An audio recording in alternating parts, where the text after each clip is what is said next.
Camerounais au sujet de la convocation des joueurs par le sélectionneur manager des Lions et d'Ontario, Rigobert Song-Bahanac, pour le match amical Cameroun-Mexique qui aura lieu le 10 juin prochain, que nous mettons un terme à cette édition du 20h. Merci de l'avoir suivi, mesdames et messieurs. Ne quittez surtout pas la deuxième partie d'Equinox Soir. C'est dans quelques secondes avec Serge Alaotouf aux commandes. Serge.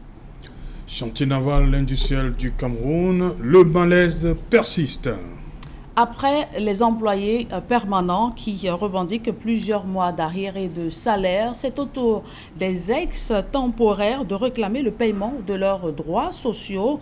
Ils envisagent de faire un sitting le 6 juin prochain devant le Premier ministère et le ministère des Finances pour le règlement d'une dette de plus de 1 milliard de francs CFA. Serge Alaotouf, c'est une affaire à suivre. Voilà, justement, c'est dans l'essentiel l'Equinox Soir deuxième partie. Bonne soirée à vous. Très bonne soirée à vous. Rendez-vous demain. 20h. Dans un instant, la suite Equinox Soir en compagnie de maître Joseph-Claude Biliga, René Baga, Abdoundam et Emmanuel Kouy.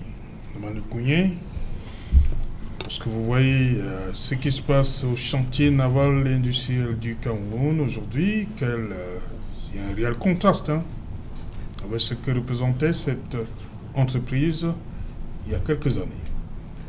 Oui, je crois que... Surtout avec Fondidam à la tête. Tout à fait. Je crois que le cas chantier naval est un cas d'école. Est un cas d'école. Et puis, il faudrait que chez nous, que ceux qui nous gouvernent cessent parfois de vouloir nous faire croire qu'ils sont infaillibles. Quand on a fauté, tout le monde peut être faillible. On a vu en France, par exemple, quand le président Mitterrand est arrivé, il a mis en œuvre la sécurité sociale, il a augmenté le pouvoir d'achat et tout ça. Il a dit qu'il lançait l'économie par la demande, etc. Mais quelques temps après, il s'est rendu compte que cette politique ne pouvait pas porter. Il a fait un coup d'arrêt, il a changé son premier ministre, il a enlevé Pierre Mauroy, il a appelé Laurent Fabius, et puis il a compris qu'il faudrait y aller par la demande et par l'offre.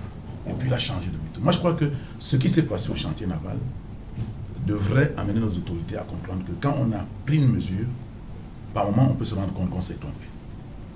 Parce que le cas Fondidam, quel que soit ce qu'on lui reproche, nous savons que nous avons vu ce monsieur construire cette entreprise pièce par pièce de manière successive jusqu'à avoir plein de cadres là-bas. Le chantier naval avait près de 1000 personnes. Nous avions des bateaux qui venaient se faire réparer au Cameroun. Et ça rapportait énormément d'argent.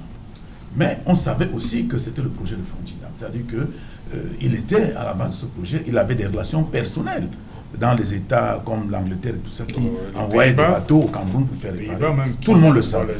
Donc maintenant, quand on le débarque pour des raisons que nous savons, des tournements, etc., d'accord. Mais il faut éviter que la solution à un problème soit encore un problème plus grave que le problème lui-même. Parce que là, moi je connais des cadres qui travaillent au chantier naval, qui sont au quartier, qui depuis 10 ans jouent au damier, qui sont devenus des épaves aujourd'hui. Parce que ce monsieur est parti, on a commencé à licencier. On a tout essayé. On a mené les Coréens. On a mené, tout ce qu'on a amené là-bas, ça n'a pas donné. Fondidam, la question qu'il me pose, qu'est-ce qu'il fait? L'adjoint même de Fondidam est passé aux commandes? Non, parce que Fondidam a travaillé de manière personnelle. Vous avez vu, quand le pont sur le Mungo s'est coupé, là, pendant qu'on cherchait comment on devait faire, Fondidam a trouvé la solution. Il a dit, écoutez, je vais vous mettre un petit bateau là-bas. Et 2 semaines après, on pouvait encore aller à Limbe, à Boya, en traversant sur ce petit bateau. Le temps qu'on remette le pont en place. Ça a été très facile. Alors que tout le monde pensait que cet incendie qui a coupé le Cameroun francophone du Cameroun anglophone était quelque chose de très grave. Il a trouvé la solution en quelques 2 semaines. Donc, quand on a des gens comme ça parmi nous, s'il fait une faute, à un moment donné, il y a des circonstances qui permettent qu'on se demande, est-ce que le fait de l'enlever là-bas et de le séquestrer en disant qu'il a détourné combien? Qu'est-ce qu'il a produit au Cameroun pendant ce temps? Il faudrait quand même qu'à un moment donné, qu'on cesse de travailler comme si on ne réfléchissait pas. On dit que si quelqu'un vole, on tue tous ceux qui ont volé, on continue. Non, moi je crois qu'il y a des cas et des cas. Et ce cas-là, c'est un cas vraiment sur lequel on aurait dû réfléchir autrement et voir comment faire en sorte que cette entreprise, qui était la fierté du Cameroun, quand vous arrivez à Addis Abeba aujourd'hui, vous voyez comment leur compagnie aérienne a explosé. C'est parce qu'un génie a mis son génie en œuvre. Et aujourd'hui, c'est la plus grande flotte d'Afrique, même de toute l'Afrique, et même dans le monde. Cette flotte-là tutoie. Même Air France ne dépasse pas la compagnie Ethiopian Airways. Donc, moi, je crois que nous devons protéger ce qui est important pour nous. Et je crois que le cas du chantier naval mérite que Fondinam, qu'on le laisse sortir de là où il est pour aller nous remettre cette entreprise en place. Même si c'est un contrat, on doit le passer avec lui parce que ce qu'on a perdu est énorme. Ce que nous voyons là, c'est ridicule. Il y a plein de gens qui sont morts. Donc moi je crois que ce n'est pas normal de continuer à jouer au dur dans une situation quand nous voyons nous-mêmes que nous avons fauté, que ce qui a été fait comme réparation d'une faute est plus grave que la faute elle-même. Alors, Maître Joseph Biliga, vous pensez également que l'absence de Fondinam, le fait qu'il ne soit plus là, donne ce qu'on voit aujourd'hui? On a tout essayé depuis qu'il n'est plus là. Je pense chantier naval. Il faut être honnête et le dire. Ce chantier naval était quand même un très grand fleuron, du Cameroun, la construction navale. Et on constate vraiment que depuis le départ, depuis l'emprisonnement, l'incarcération de M. Fondinam, ça bat de l'aile. On a essayé toutes les procédures, toutes les thérapies. On a mis les Coréens, comme le disait tout à l'heure mon frère Emmanuel Pougnier. On a mis le vice, M. Bikoro, qui était en même temps son adjoint, qui était maire de Kiossi. On a mis beaucoup d'autres personnes. Et ça ne va toujours pas. Donc, qu'est-ce qu'il faut faire? Moi, là, je le dis à titre personnel, je souhaite, à mon avis, c'est que qu'on essaye de revoir notre législation en matière de dotation de la République. Elle est, à mon avis, très sévère. Très sévère, généralement, c'est 25 ans, c'est 30 ans, c'est emprisonnement en vie. Lorsque vous regardez d'autres pays qui font... il est condamné à perpète. À perpète, lui, par exemple. Lorsque vous regardez certains pays, le Sénégal, le Haut, parfois on vous dit c'est 2 ans. Parfois même, vous avez le droit d'avoir droit à un sursis. Parce qu'on aurait compris si, avec toutes ces peines-là, il y avait moins de vol ou de tournement. Or, malgré toutes ces peines, la fonction de dissuasion de la peine n'existe pas chez nous. Donc moi je pense que certains disent que nul n'est indispensable, mais il y a certaines personnes qui ont quand même réussi à faire des choses qui sont parfois remplaçables. Et ce cas pour moi est un cas d'école, comme vous l'avez dit. Maintenant, qu'est-ce qu'il faut faire à son âge aujourd'hui? Est-ce que même s'il sortait, il pourrait refaire quelque chose? Mais le carnet d'adresse de l'accueil Fondinam reste. Parce que lorsque vous voyez des gens, tout à l'heure, moi j'ai un ami que j'ai enterré, qu'on a enterré il y a 1 mois dans Bengambé, qui est mort comme une loque.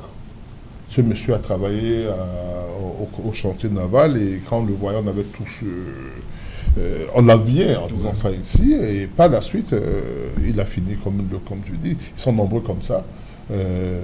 Bon, j'ai été là-bas dans le cadre professionnel, parce que j'avais un de mes clients qui était à l'époque, c'était bien. J'avais vraiment apprécié. Aujourd'hui, malheureusement, c'est pas ça.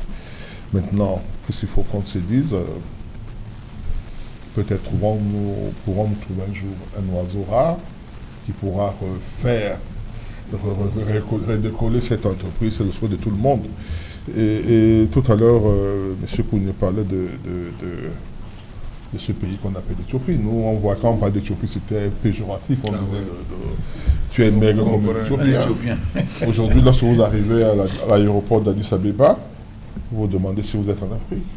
Vous arrivez à l'aéroport de Nairobi, vous voyez les avions qui sont... il n'y a pas très longtemps que j'étais à Addis Abeba. Je vous assure, vous demandez, mais qu'est-ce qui se passe? Je sais que mon frère va tout à l'heure soutenir en disant que c'est la mauvaise gouvernance. Alors, non, c'est pas ça. Moi, je pense que... Fatalement. Je pense qu'il y a des compatriotes qui ont montré qu'ils pouvaient servir pour le pays. Malheureusement, si la justice l'a condamné, ça veut dire que la justice a estimé qu'il avait peut-être posé des actes répréhensibles. Mais je dis que je suis pour ceux qui pensent qu'il faut qu'on refasse la loi. Il faut alléger un peu. Oui, qu'on ait la possibilité à une personne de se resocialiser. Lorsqu'on vous condamne à mort ou on vous condamne à la prison à vie, c'est la mort.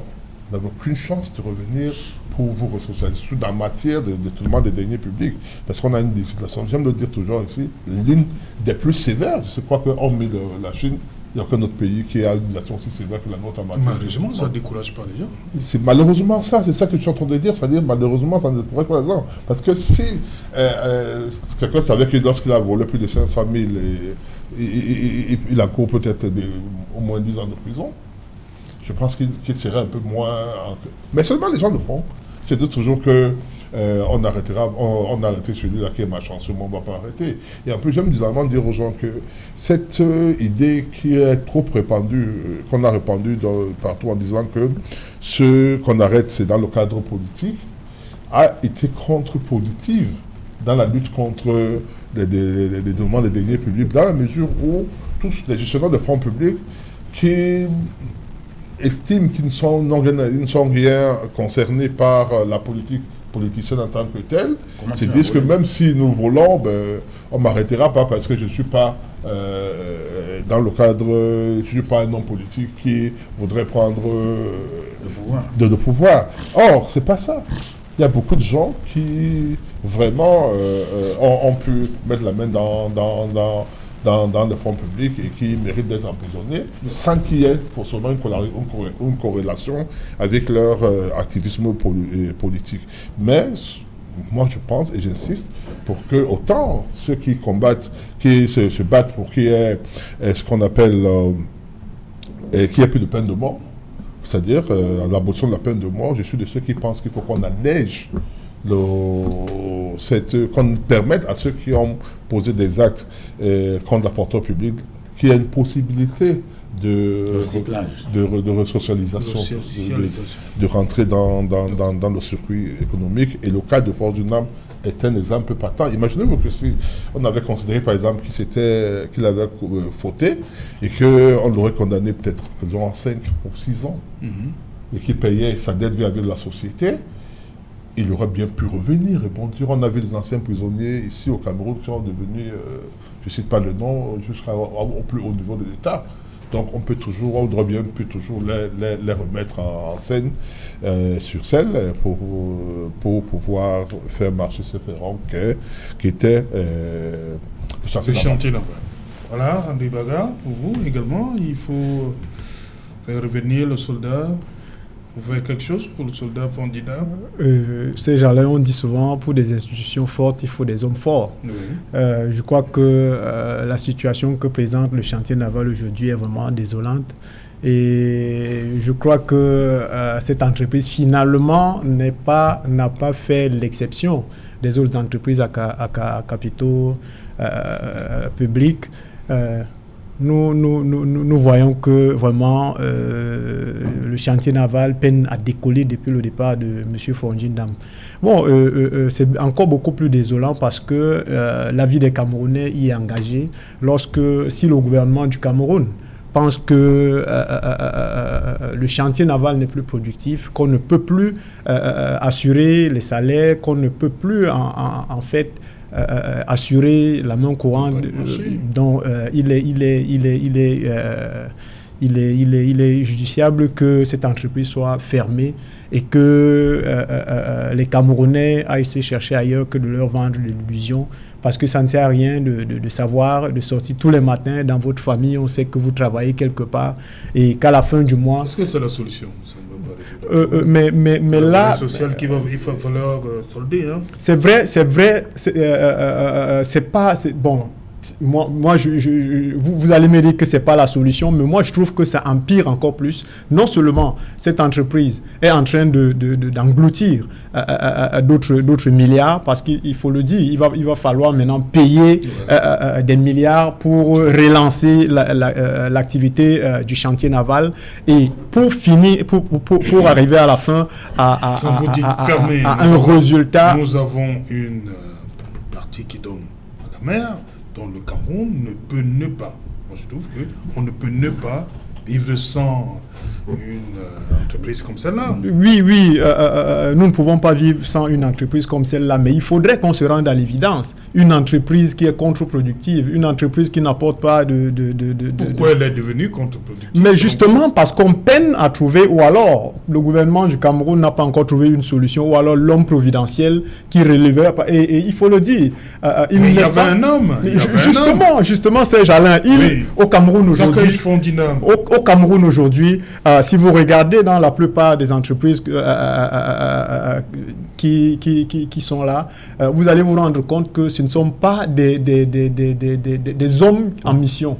Ceux qui dirigent ne sont pas des hommes en mission. C'est par exemple des hommes qui par leur positionnement dans le politique, sont arrivés là. C'est des gens...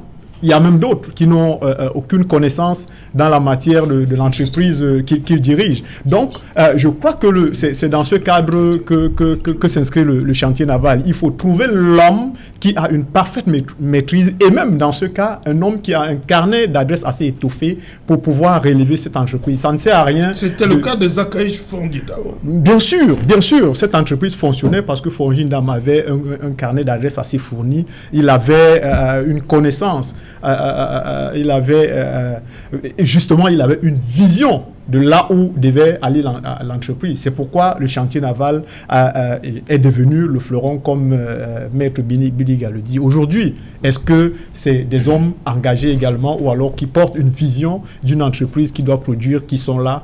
Je doute fort. Si oui, on ne serait pas arrivé à cette situation. Abdoundam, on a tout essayé depuis que Fondindam est derrière le barreau. Ça ne marche toujours pas. On n'a toujours pas trouvé la potion magique. C'est vrai que l'homme-providence... Les images sont... C'est vraiment désolant. C'est vrai que c'est M. Fondindam, quoi que l'on dise, il a une réputation fort belle en la matière. Mais il ne faudrait pas que l'on puisse tomber sur le prisme de l'indispensabilité de l'homme. Je crois que c'est le système qu'il faut interroger. C'est le système qu'il faut interroger, c'est le management qu'il faut interroger.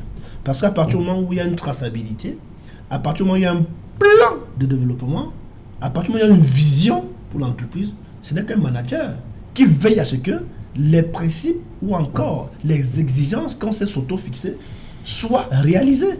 Je crois que le problème se pose au niveau d'homme, même si en réalité la question d'homme est envisageable, parce que dans nos entreprises de pointe, comme cette entreprise, il faut davantage des technocrates. Des technocrates, des hommes expérimentés en la matière. Ouais. Mais lorsque vous prenez quelqu'un qui a un profil qui est en déphasage avec le métier qu'il exerce, on peut s'interroger de la performance. Mais le problème de fond n'est pas celui d'homme davantage. Le problème, c'est celui du système et du management qu'il faut pour ce genre d'entreprise. Qu'est-ce qu'il faut? On constate que dans ce genre d'entreprise, le budget de fonctionnement est même plus élevé que le budget d'investissement. Or, la mise sur pied du pauvre nom de Kribi devait être un facteur nouveau pour rehausser l'éclat du chantier naval. À partir du moment où le Cameroun s'ouvre davantage au monde. Pourquoi est-ce qu'il y a plus de ports autonomes et que l'entreprise qui est à même, l'entreprise technique qui est à même de maintenir les appareils, tant les appareils du Cameroun que de l'extérieur, soit en contre-performance? Je crois que c'est une question d'ordre stratégique. Cette entreprise est une entreprise stratégique. Il faut, revoir le cahier des charges de cette entreprise, l'inscrire dans la dynamique du nouveau management public. C'est-à-dire une entreprise axée sur la performance, l'attente du résultat. À partir du moment où un DG n'atteint pas le résultat, il est viré. Je crois que c'est une entreprise compétitive, une entreprise stratégique. Vous parlez de quel pays là? Je parle du Cameroun. On vire les DG comme ça? J'ai dit, monsieur Sédalo, nous sommes dans le... Je parle du nouveau management public. Ça veut dire que vous êtes dans le nouveau. Je parle du nouveau management public. Okay. C'est-à-dire quoi? Si on veut très bien que le chantier naval... Il est dans l'idéal. Soit cette entreprise... C'est pas ça la réalité. Au regard de l'opportunité que le Cameroun a à capitaliser cette industrie, on a deux ports. Il est important que le Cameroun puisse avoir une entreprise d'envergure pour non seulement résoudre le problème interne, mais avoir la capacité de séduire l'extérieur pour que... C'est que M. Fonji l'a faisait par le passé, que cela puisse accroître davantage. Mais on constate que plus le temps passe, cette entreprise est en performance, en parfaite régression. Je crois que c'est à déplorer. Nous invitons nos dirigeants de bien vouloir prendre ce dossier à main afin de fixer un nouveau cap pour cette entreprise stratégique. Voilà, porte-nom de Crédit. Il n'y a pas d'entreprise. Rapidement. Oui, nous sommes contents d'avoir sur le plateau quelqu'un de l'horizon 2035. Ça veut dire que chaque fois qu'on écrit un papier, on dit 2035. Mais mon cher ami, nous sommes dans ce qu'on appelle une opération sauvetage. Il y a des gens là qui disent que le 6 sont à Yaoundé. Donc tous ces programmes-là, je crois que ça ne les concerne pas. Non, donc, je veux dire, M. Kougné, vous n'avez pas compris. À partir du moment où on doit d'abord résoudre ce problème spontané, et notamment la revendication de ces gens, il faudrait repenser davantage l'entreprise dans l'avenir. C'est pour dire que non pas seulement il faut résoudre ce problème, mais il faudrait que le chantier naval puisse revivre. Bien sûr. Pour le faire, il faut d'abord résoudre ce qui est le plus pressé. Maintenant, quant au mode de gouvernance, pour le moment, ceux qui nous gouvernent savent que c'est les gens formés à l'ENAM qui doivent diriger les vous voulez déjà faire réagir donc, vous n'allez pas leur dire de faire ce que vous dites là, ça ne se produira pas. Okay. Pour le moment, attendez, quand le MSC sera au pouvoir, nous pourrons vous donner ce que vous demandez. Mais ce n'est pas à ceux-là que nous allons. Merci. Voilà, merci M. Biliga d'être venu. Merci également, André Baga. C'est nous qui vous remercions, c'est M. Serge-Alain Auto pour l'opportunité que vous donnez au PCRN de participer à l'édification de l'État du Cameroun, notre nation à tous. Merci Emmanuel Kougné. Merci Serge-Alain, le MRC vous est reconnaissant. Voilà. Ça pas que je veux parler. Hein. Comment je ne savais pas que je veux parler. Non. Voilà. Je pense que je voudrais dire que je suis content d'être venu. Oui. Et je salue la population de mon village qu'on appelle Logui Yaga. Ah, c'est pas Ndom? Ndom, c'est l'arrondissement. Je suis à 12 km de Ndom. C'est pas une marque de parfum. Voilà, merci à vous également, Abdoundam, d'être venu. C'est à moi de te remercier, c'est Voilà, madame, monsieur, nous sommes arrivés au terme de ce numéro Equinoxoir. Le prochain rendez-vous, c'est demain à partir de 19h. Bonsoir, le chantier naval et industriel du Cameroun.